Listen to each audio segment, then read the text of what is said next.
Kasi may insulator na, no? Nagpalit din kayo ng may insulator. Tama yan. Kasi wala na talagang putukan niya. Kasi kami, wala na yun. Nagpalit na rin kami. Hindi katulad dati na every 3 months, nagtatawag kami.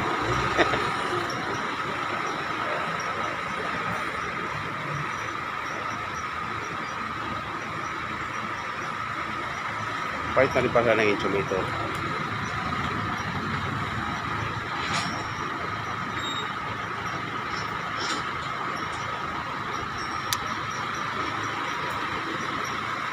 Yung main chip, mayroon na rin insulator yan. Wala pa, no? Yung main na yan, yung galing sa labas. Wala pa. May kurente yan. Oh, yan, wala pang insulator. Okay na yan? Okay na yan? Covered conductor na yan. Ah, cover conductor.